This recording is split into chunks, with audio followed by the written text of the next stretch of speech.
मैं सेन सिंह एक बार फिर से आपका एसएन ग्लोरी यूट्यूब चैनल के ऑनलाइन प्लेटफॉर्म पे हार्दिक स्वागत एवं अभिनंदन करता हूं। डीएलएड सेकेंड सेमेस्टर का जो प्रथम प्रश्न पत्र है, फर्स्ट पेपर, वर्तमान भारतीय समाज एवं प्रारंभिक शिक्षा, जिसके अंतर्गत हम पढ़ रहे थे कि स्वतंत्रता प्राप्ति से पूर्व जो भारत में शिक्षा का विकास था एवं शिक्षा की समस्याएं थी वो किस प्रकार की थी, तो उसी के संदर्भ में पिछला जो हमने क्लास पढ़ा वो भारतीय विश्वविद्यालय आयोग या रैले कमीशन 1902 ईस्वी, जो जनवरी 1902 में गठित हुआ था और उसने अपना प्रतिवेदन अगस्त 1902 ईस्वी में लॉर्ड कर्जन को सौंपा था। तो इस प्रकार से हमने रैले कमीशन की जो संस्तुतियां थीं उसको संक्षिप्त में पढ़ा। आज हमको पढ़ना है कि भारतीय विश्वविद्यालय अधिनियम 1904 वो किस प्रकार से आया। तो सबसे पहले 1898 ईस्वी में जब हम देखते हैं कि लॉर्ड कर्जन भारत का गवर्नर जनरल एवं वायसराय बनकर के भारत आता है, तो वह सभी क्षेत्रों में सुधार का प्रयास करता है और सुधार के प्रयास के इस क्रम में वह जो शिक्षा का क्षेत्र है उसमें भी सुधार करना चाहता है। तो शिक्षा के क्षेत्र में सुधार करने के लिए उसने शिक्षा की समस्याओं के तरफ अपने ध्यान को आकृष्ट किया और शिमला में एक सम्मेलन बुलाया जिसको शिमला शिक्षा सम्मेलन के नाम से जानते हैं, जो सितंबर 1901 ईस्वी में शिमला में आयोजित किया गया।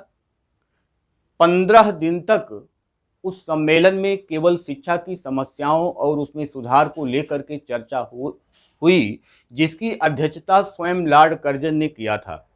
उसमें किसी भी भारतीय को, किसी भी भारतीय शिक्षाविद को या किसी भी भारतीय को वहां नहीं बुलाया गया, जिससे जो भारतीय थे वो उसको शंका की दृष्टि से देखने लगे और उसका वो लोग पुरजोर विरोध करने लगे और जिससे उनके अंदर, भारतीयों के अंदर रोष व्याप्त हो गया कि किसी भी भारतीय को ना बुलाया जाना और वहाँ पे जो मसौदा तैयार हो रहा है वो कहीं ऐसा तो नहीं कि भारतीयों के विरोध में कोई मसौदा तैयार किया जा रहा हो, जिससे जो भारतीय थे वो लॉर्ड कर्जन पर शक करने लगे और उसको शक की दृष्टि से देखने लगे।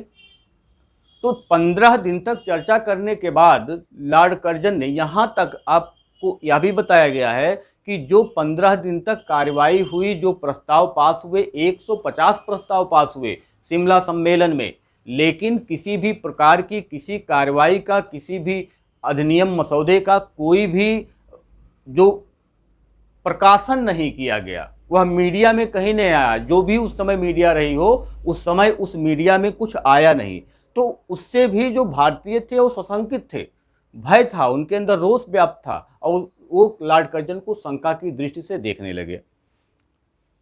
सितंबर 1902 ईस्वी में, जनवरी 1902 ईस्वी में रैले कमीशन का गठन होता है। रैले ने भी अपनी सिफारिश लॉर्ड कर्जन को सौंपी और उसी शिमला समझौता और रैले कमीशन के आधार पर भारतीय विश्वविद्यालय अधिनियम 1904 ईस्वी, जो 21 मार्च सन 1904 ईस्वी को कानून के रूप में उसको प्रकाशित कर दिया गया था। ये है। तो आप देखते हैं कि 1900, अब अगर इसको हम लिखें क्रम से, तो सबसे पहले सितंबर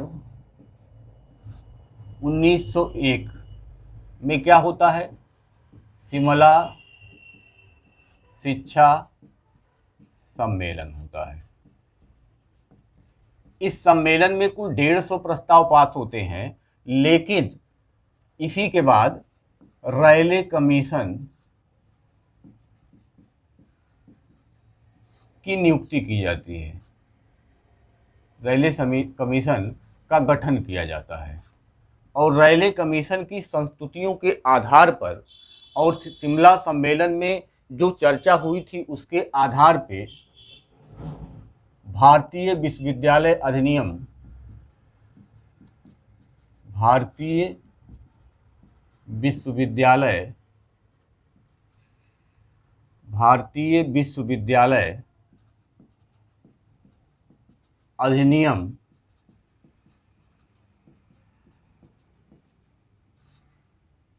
21 मार्च 1904 ईस्वी लाया गया। ये तो हो गया इसका बैकग्राउंड कि किस के आधार पे लाया गया। तो शिमला शिक्षा सम्मेलन और रैले कमीशन की संस्तुतियों के आधार पे 21 मार्च 1904 ईस्वी को भारतीय विश्वविद्यालय अधिनियम लाया गया। किसके द्वारा लाया गया? तो यहाँ हम कह सकते हैं कि लॉर्ड कर्जन के द्वारा ये पेश किया गया या लाया गया। उस समय वायसराय कौन था, गवर्नर जनरल कौन था? तो लॉर्ड कर्जन थे। अब इसमें होता क्या है कि 1902 ईस्वी के प्रतिवेदन के आधार पर, यानी रैले कमीशन के प्रतिवेदन के आधार पर भारतीय विश्वविद्यालय अधिनियम 21 मार्च 1904 ईस्वी को इसका जो कानून के रूप में है प्रकाशन कर दिया जाता है। तो यह सबसे पहले एक प्रस्ताव के रूप में आया। 1903 ईस्वी में इसको केंद्रीय धारा सभा में 1903 ईस्वी में इस प्रस्ताव को केंद्रीय धारा सभा में पेश किया गया। अब केंद्रीय धारा सभा जो था, यहां पे ब्रिटिश का बहुमत था, तो इसको तो पास होना ही था। लेकिन फिर भी जो भारतीय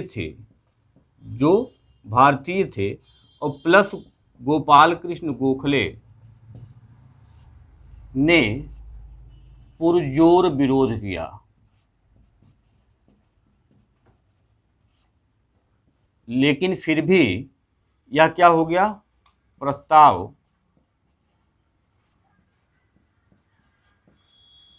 पारित हुआ। यानी कि सन 1903 ईस्वी में इसको ले जा करके केंद्रीय धारा सभा में पेश किया जाता है और यहाँ पे भारतीयों और गोपाल कृष्ण गोखले के द्वारा इसका पुरजोर विरोध किया जाता है, क्योंकि वो पहले ही उनसे सशंकित थे। किससे? लॉर्ड कर्जन से। क्योंकि शिमला समझौते में, शिमला शिक्षा सम्मेलन में किसी भारतीय को नहीं बुलाया गया था, ना तो कोई कार्यवाही का प्रकाशन किया गया था। तो जो भारतीय थे वो सशंकित थे, हमेशा शंका में रहते थे लॉर्ड कर्जन से कि पता नहीं किस प्रकार के कानून लेकर के आ रहे हैं। तो बहुमत भी ब्रिटिश का था, तो पारित होना ही था। लेकिन भारतीय और गोखले के द्वारा इसका पुरजोर विरोध किया गया और फलतः जब ये पारित हो गया तो 21 मार्च 1904 ईस्वी को 21 मार्च 1904 को कानून का रूप दिया गया। यानी कि इसको अधिनियम में परिवर्तित कर दिया गया। तो इस प्रकार से इसका जो बैकग्राउंड था, जो इतिहास था, वो इस प्रकार का था। अब इसमें कौन कौन सी सिफारिशें, यानी इस अधिनियम की जो मुख्य धाराएं थी वो क्या क्या थी, इसमें अगर हम देखें तो सबसे पहले था कि सीनेट में कम से कम 50 और अधिकतम 100 सदस्य,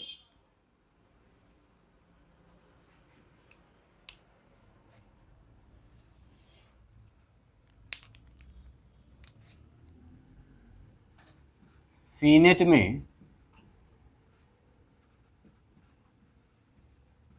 कम से कम 50 और अधिक से अधिक 100, अधिकतम 100 सदस्य। इनका जो कार्यकाल हो वह 5 वर्ष का हो। जो सीनेट के सदस्यों की संख्या हो 50 कर दी जाए और उसके बाद जो उनका कार्यकाल हो वो 5 वर्ष का कर दिया जाए। विश्वविद्यालय की सिंडिकेट को, विश्वविद्यालय का जो सिंडिकेट है, विश्वविद्यालय के सिंडिकेट को कानूनी मान्यता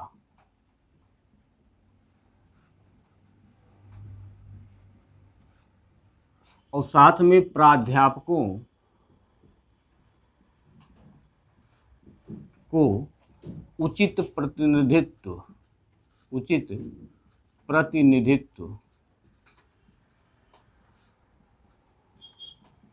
मिले, इसकी वहां सिफारिश की गई। तो विश्वविद्यालय के सिंडिकेट को कानूनी मान्यता दिया जाए, और कानूनी मान्यता देने के साथ जो वहाँ के प्रोफेसर्स हों, चाहे वो असिस्टेंट हो, एसोसिएट हो या प्रोफेसर हों, उनको उसमें उचित स्थान, उचित प्रतिनिधित्व दिया जाए। सरकार जो है वो जो सीनेट जो कानून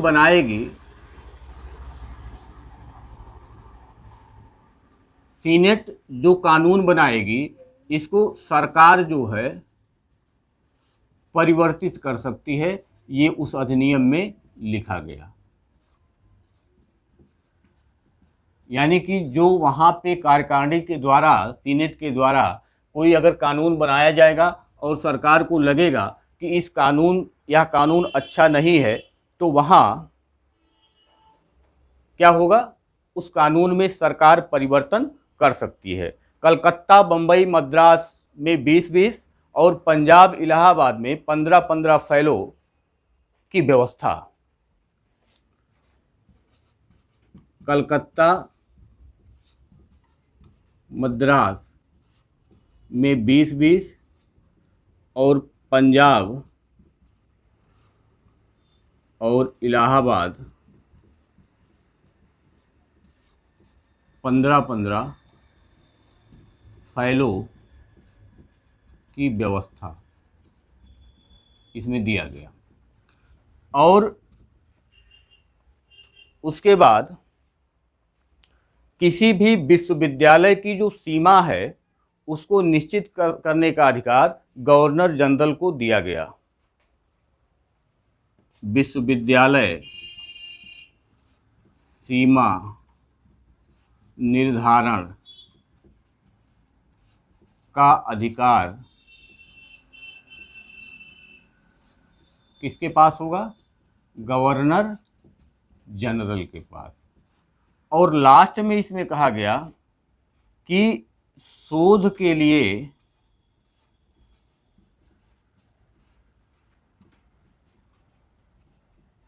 उचित प्रबंध